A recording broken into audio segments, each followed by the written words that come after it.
అవునా కాదా?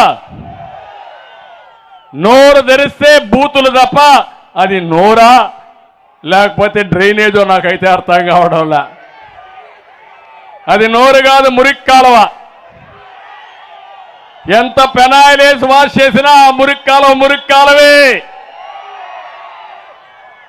అంటే నోరు బారేసుకుంటే పెద్ద నాయకులు అయిపోతాం అనుకుంటున్నారు.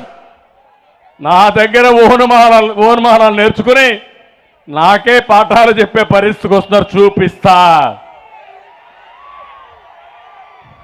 ఇంకో పక్కన ఇక్కడే బైపాస్ రోడ్డు గౌతమ్ స్కూల్ వద్ద పేదలకు చెందిన 25 కోట్ల విలువ చేసే 6 ఎకరాలు మాయమైపోయిందా లేదా?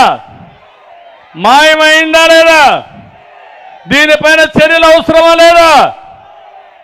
గుడ్లవల్లేరుల మండలంలో, నందివాడ మండలంలో పుట్టగుంటలో మట్టికి రెక్కలు వచ్చాయి. పెద్ద పెద్ద మాఫియాలు వచ్చారు. దాంట్లో కూడా దోచేసే పరిస్థితికి వచ్చారు. అడ్డు లేదు, ఆపోలేదు. ఎమ్మెల్యే వేధింపులతో అతను అనుచరుడే వంకా విజయ్ ఏమయ్యాడు తమ్ముడు? ఆత్మహత్య చేసుకున్నాడా లేదా? రైలు కింద పడి వీళ్ళ భయంకరమైన టార్చర్ తట్టుకోలేక బతకలేక ఎక్కడికక్కడ ఆత్మహత్యలు చేసుకునే పరిస్థితికి వచ్చాడు. గుడివాడలో వైశ్య వర్గానికి చెందిన పెదమల్ల ఆంజనేయులకి చెందిన షాపింగ్ కాంప్లెక్స్ ఎమ్మెల్యే మనుషులు బలవంతంగా రాయించుకోవడంతో మనస్తాపంతో ఆయన ఆత్మహత్య చేసుకున్నాడు. మనం టిట్కో ఇళ్లు కట్టాం, రోడ్లు వేసాం, బిల్డింగ్లు కట్టాం, సాగునీరు తెచ్చాం. వీళ్ళు గంజాయి, పేకాట, క్యాసినోలు, హింస, ఎక్కడికక్కడ రౌడీజం ఇవన్నీ తీసుకొచ్చారు. ఎప్పుడు కూడా గుడివాడ మంచికి మారు పేరు. చరిత్ర సృష్టించిన యుగ పురుషులు పుట్టిన ప్రాంతం ఇది. అలాంటి ప్రాంతంలో ఇలాంటి వ్యక్తులు వస్తే ఏ విధంగా ప్రజలు మనల్ని అర్థం చేసుకుంటారో గుర్తుపెట్టుకోవాలి. ఈ గుడివాడలో ఉండే ప్రజలందరికీ పిలిపిస్తున్నా, మీకు ప్రధాన సమస్య ఎమ్మెల్యేనే ఇక్కడ.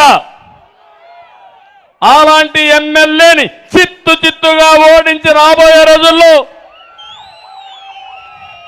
ఈ గుడివాడ ప్రక్షాళన చేసే బాధ్యత మీ పైన ఉందని చెప్పి నేను మీకు తెలియజేస్తున్నా. ఇక్కడే కొడాలి చెప్తున్నా, పిచ్చ ఆటలు వేయద్దు. నోరుందని పారేసుకోవద్దు.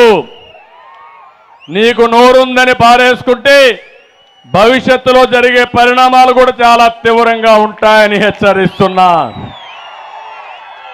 తెలుగుదేశం పార్టీ ఎవరి జోలుకు రాదు.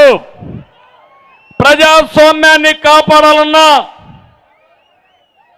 మనల్ని కాపాడుకోవాలన్నా ఏదైనా సరే ఎదిరించే శక్తి